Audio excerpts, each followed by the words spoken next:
how can you find wholesale properties?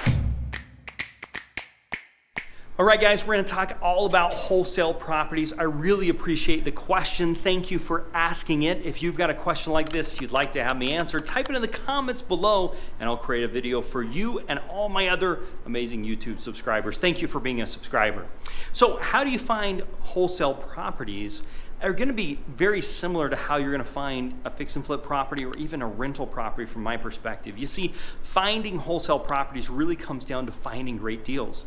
But if you want to fix and flip, I want to have you find great deals. Or if you want to find a rental property, I want you to find great deals. And this is the aspect of real estate investing that is the down and dirty. This is what makes or breaks you. This makes people successful or failures. All comes down to finding properties. And one of the things that I find quite frequently is people underestimate the amount of time, the amount of money, and the amount of effort that's necessary to find properties. You see, when it really comes down to it, real estate investors have to be great at finding good deals. That's just all there is to this. You see, yes, you've got to rehab the property. Yes, you've got to get your hard money lender. You've got to close on the property, or you've got to find tenants for the property and those types of things. But those are so much easier than finding a property. And one of the troubles that we see all the time is the great TV shows, the HGTV, the flip this or flip that, or whatever shows that are out there, always show the drama and those things associated with the rehab. They show the drama about the resale of the property. They show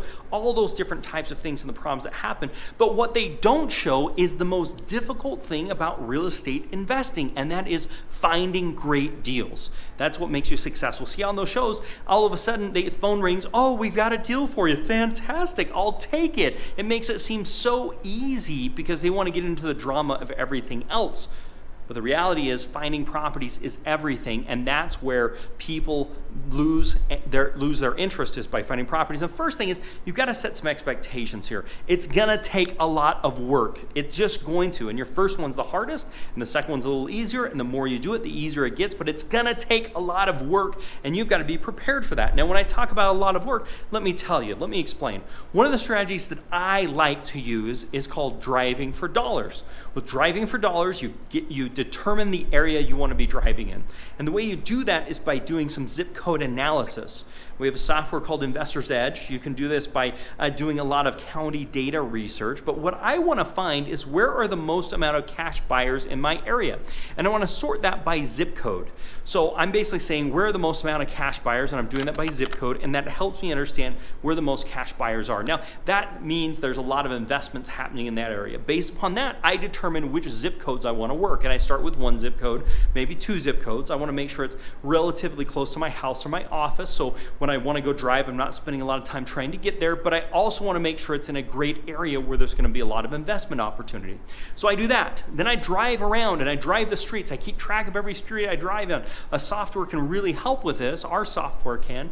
But you drive around, and as you drive around, you're looking for properties that are in need of work. You see, when somebody has a property that's in need of work, they have to sell the property either to a cash buyer or they've got to do the work themselves and relist that property. And most people don't want to spend time doing the work. This is something most people just don't understand. You see, if you're trying to sell your property, Bank of America or Chase or whoever is not going to loan on a property if it's in need of any repairs. As a matter of fact, if the person's getting an FHA loan, the appraiser goes through a checklist to make sure everything's in good working order, or else they won't let you get the loan. They won't let the new buyer get the loan for this. Well, as a real estate investor, we understand that. And so we're looking for blue tarps on the roof. We're looking for broken windows. We're looking for overgrown landscaping. Those types of things tell us the property's been abandoned, the property needs work, the property's in disrepair. Those are the things, those are dollar signs to us. And I mark those down. And as I mark those down, I typically going to get anywhere between 20 and 40 properties an hour that meet this criteria, okay?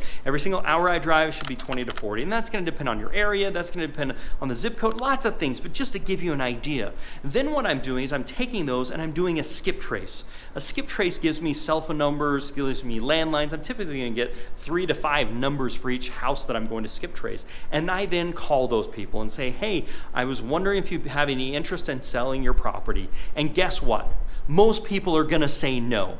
They just are. And you're probably gonna have to get about 1,000 properties that are in disrepair that is going to then translate into you finding a deal, which is gonna mean you're gonna have to make about 3,000 phone calls, maybe even 5,000 phone calls where it's just calling all of those. Now you may say, that takes forever. Well, it takes some time, which is how you make a lot of money in this business, but you can use a dialer like a Mojo Sales or something that's gonna call 300 people at once, so you're really just spending most of your time talking to people. Now, how long will it actually take you to find a good deal? Well, if you're spending about 10 hours a week, maybe 10 to 15 hours a week and half that time is finding deals by driving and half that time is making phone calls, it's gonna take you somewhere between 3 months and somewhere in there. Now it's going to vary, and none of this is accurate because it's going to depend on your area and your skill sets and how much time you put in and all those different types of things. But one of the things we've done is we've put your next deal blueprint together,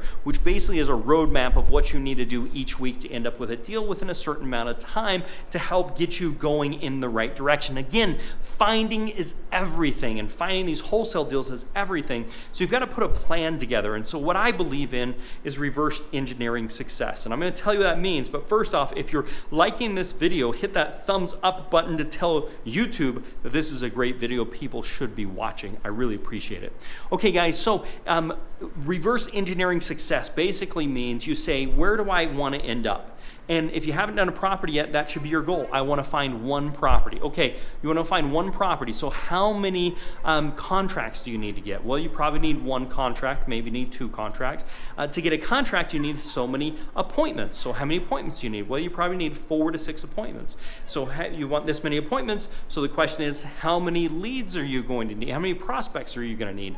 Okay, you're probably going to need about 20 of those. Okay, to get 20 of those, how many phone calls am I going to have to make? How many people are we going to have to talk to? How many drive-bys am I going to have to do? How many properties am I going to end up finding? Right, you reverse engineer success, which is what gets you there, and then it tells you each week, if I want to find a property in approximately 3 months, each week, these are the activities I need to be doing. Now, it could happen on your first phone call, and it could take even more than that to find the property. You see, most people are wanting to sell their property, or don't want to sell their property, I should say, and those that do may want to get as much as they can. See, we're looking for people that are okay selling their property for a little bit less money than they may get listing with an agent because of speed and convenience and not having to use an agent and closing on the date of their choice and not having to fix the property up or not having to hassle with any of those things. It's just easier for whatever reason they may have, and finding those property people takes a lot of work. Well, those are the properties that can make some great money for us and can help the people that are in those situations. So that's what we're trying to do, and that's how we're going to find these wholesale real estate